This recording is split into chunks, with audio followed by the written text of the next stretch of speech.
grow and adjust, but I've been dreaming of machines that I could use as a front. And I can hardly fucking breathe with all this weed in my lungs. What I thought you needed was perceived. I want you to picture this for a second. Just imagine you're like 60 or 70 years old, maybe even 80 years old, and your child gets a call from you pretty much like 2 to 3 times a week from either a facility that you're at living, or whether it's a neighbor or Life Alert saying that you've fallen down.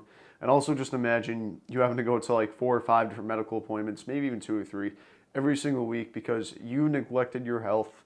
Now, you're probably going to think about this one or two ways. You're probably thinking, well, that's my child. I took care of them, so they're obligated to take care of me.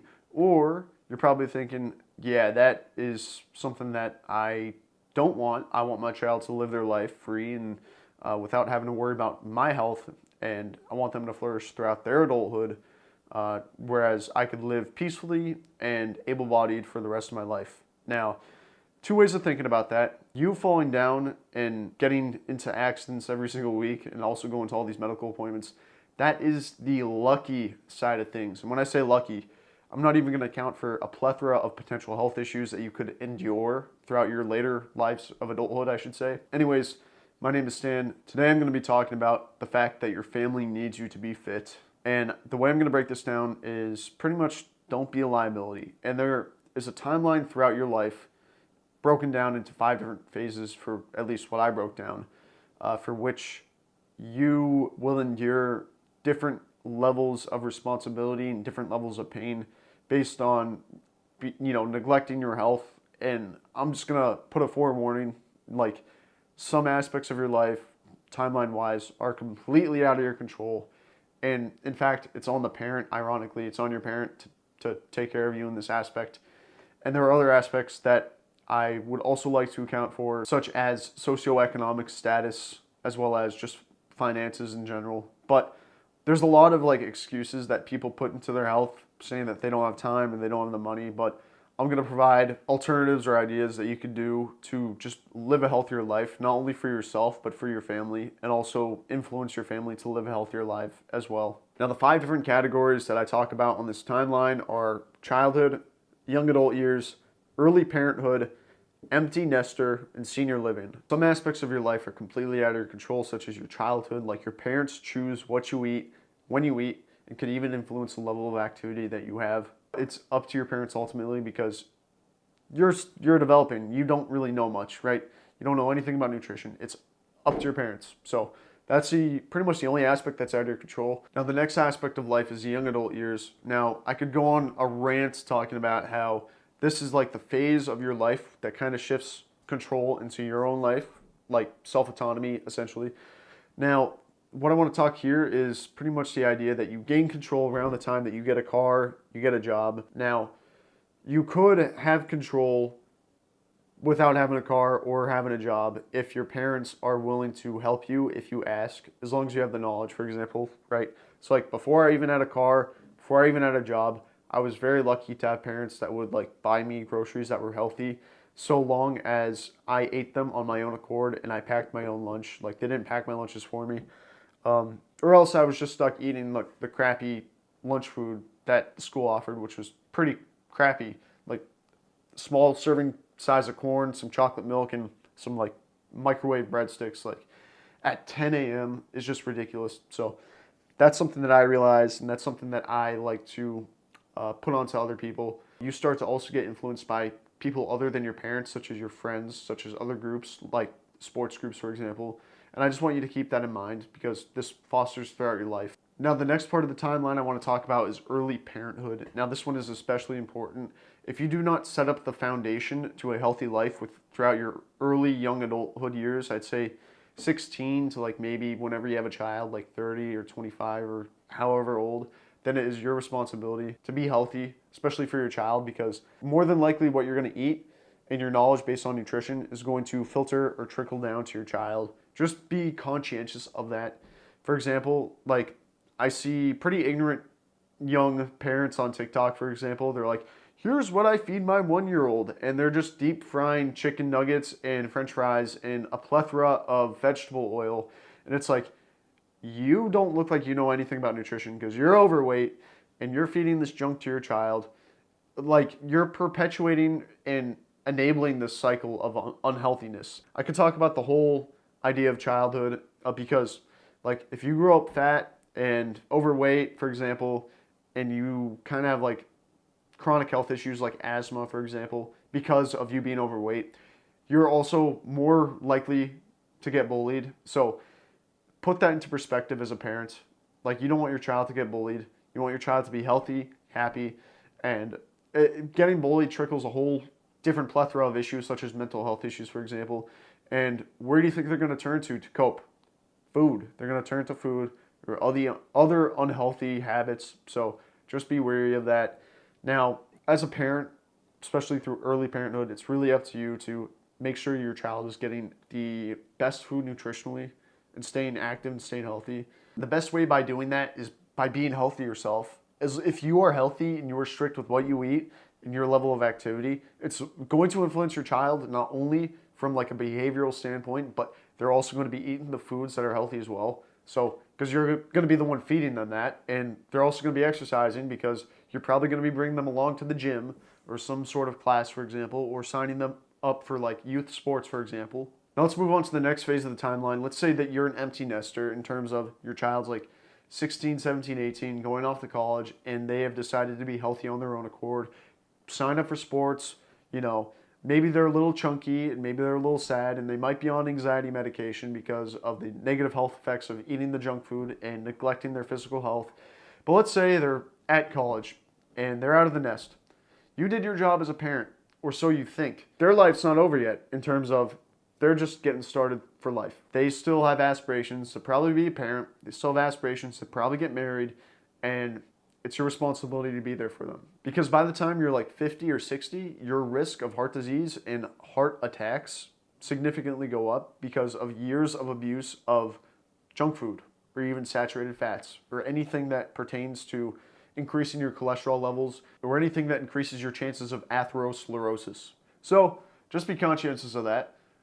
If you don't care about your health and your child's at the house and you're eating whatever you want, whenever you want, and not going to the gym or neglecting your health, right? Think about the fact that you could just drop dead and your child has to walk down the aisle by themselves because you were too selfish to eat unhealthy and not care about your health for living on for your child and witnessing their life's accomplishments. That's just plain selfish. I'm genuinely angry about this. It boils my blood, right? Be there for your child for when they have a child so you can be a grandparent and see your child's greatest accomplishments. It's not difficult. Just take care of yourself. And you have more time, especially as an empty nester. If you're lucky to not die of a heart attack or cancer or anything that trickles down from poor lifestyle and dietary choices, you're lucky enough to become an elder or at least a senior in senior living or anything. Now, at this point, you might still be overweight, but you probably can't even hold your own weight up. You're probably going to be falling down every week, twice a week, whatever, have all these medical appointments, be on all these medications. And I'm not even going to talk about the fact that there are certain neurodegenerative aspects. Like, obviously, if you are not healthy mentally and physically, then your chances of developing Alzheimer's, for example, is increased, for example. But of course, the physical aspect ties into the mental health aspect and the neurological health aspect as well. I know that mental health and neurological health are kind of like separate from each other, but that's besides the point, right? You don't want your child getting called from you to leave work because you were too lazy to take care of yourself and you're falling down and having all these health issues. You have to be sustainable. Like, I know plenty of people in their 90s who are still walking around and are still mentally sharp. They're pretty much the 5 different timelines of life. And I'm going to present pretty much right now what you can do, especially for your child and as a parent. Now, I also want to say that older generations maybe don't have the resources as we do today. So their ignorance is kind of like excusable in that aspect. But for the sake of this message, I'm going to just like plaster it for everyone up to baby boomers. Like, baby boomers, they have smartphones. They're addicted to doom scrolling. They're more than capable to look up diet and exercise. It's not that difficult. You're just choosing to be ignorant at that point if you just don't take the time to research, but you have TikTok on your phone. And I also want to say I've been called selfish for my viewpoints, and the argument that has been presented the most is that Well, you're taking time away from your family by exercising, and it's like, okay, cool. But if you don't exercise, you drop dead at 45, 50, you're taking time away from your family permanently because you're not there for them. And I'm not typically normally a hard ass, but there are some points of your life where you have to be selfish for yourself for the sake of your family. It's simple. Now, if you have a child or you plan on having a child, ensure that they're getting top-notch quality nutrition and they're going outside and living a healthy life because quite frankly, you don't want them to have chronic health issues, you don't want them to be overweight, and you don't want them to be bullied and have a plethora of mental health issues to where they turn towards the junk food as a coping mechanism, which in turn set off all these other mental health issues like anxiety and depression and all that stuff. It's a vicious cycle, and it's up to you to make sure that they're primed throughout their childhood into early adulthood when they are consciously capable of making nutritionally sound choices. It's up to you to make sure that they're well equipped for that, and no one else. And for everyone saying, oh, it's too expensive to eat healthy, it's like, okay, yeah, you go to McDonald's and you buy a meal for $7. Well, guess what? You could still go to the gas station, get a protein shake and a beef jerky stick for the same price. More protein, healthier, you're gonna be leaner, you're gonna feel much greater. And you see, there's holes within your argument here. You just want to eat junk food because it tastes good. You don't want to, eat the food that's healthy that costs the same price and takes the same amount of time to acquire.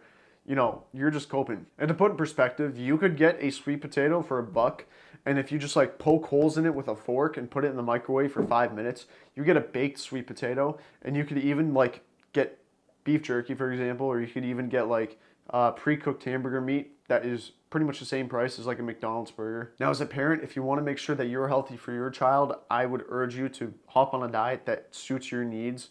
Now, something that is also calorically restrictive to where you're not going to gain a ton of excessive body fat. Now, I could go into like the different diets like paleo and all this stuff, but just 80-20. 80% of the foods you eat, make sure they're whole. 20%, just eat whatever you want. Now, that's simple. I personally don't follow 80-20. I'm more like 95-5. So like 95% of the foods I eat are pretty much healthy. 5% of the foods I eat are unhealthy. But that's besides the point. Another big component is walking. Now, there are different studies, outlining the benefits of steps in terms of 7,000 to 10,000 steps a day. If you work at home, you can get a treadmill and you can just walk on the treadmill as you work at home. Or if you work at an office, take your lunch break to walk for 30 minutes. That's already like 4,000 steps just from that. Now, even take your child on a walk as you get home from work. Now, the third thing that's also very important is making sure that you stretch. Make sure that you're nimble, make sure that you're loose. This is something that I do every morning to make sure that, when I'm 60 years old, I'm not waking up out of bed stiff as a rock. My back hurts, my neck hurts, my knees hurt. I'm doing everything in my ability to make sure that I could bend down, pick up objects, making sure that I could still move nimbly, not only for my children, but for my grandchildren. And this is something that takes 5 minutes and is absolutely free. Just go on YouTube, like after this video, look up a stretching routine for the morning that takes 10 minutes, not even. Now, I could also say lift weights.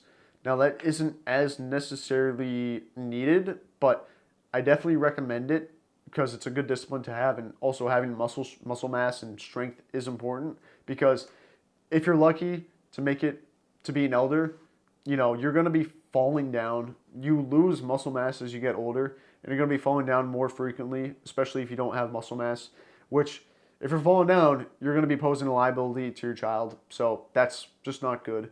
Now, I'm trying to be as empathetic as possible and hearing all different sides, but a lot of the choices when it comes to health are just alternatives and replacements that are as economically friendly and time friendly as it could be as possible for someone who might be working overtime and is struggling financially. And I'm trying to be as open-minded as possible, so just bear with me here. The point of this video is just be healthy for yourself and be healthy for your child to ensure that they live a healthy life.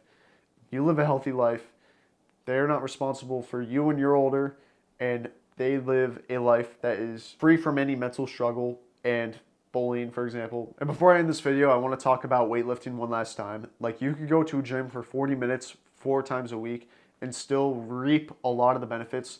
And most gyms, at least not, I wouldn't say most, but some gyms have daycares for your child, for which they could also exercise as well, like a kid's zone. So it's really cool for that matter of fact. And it's an investment that will pay off in the end. With that being said, thank you for your time. I appreciate you watching this video. Leave a comment. I'll be answering comments, questions, concerns, whatever.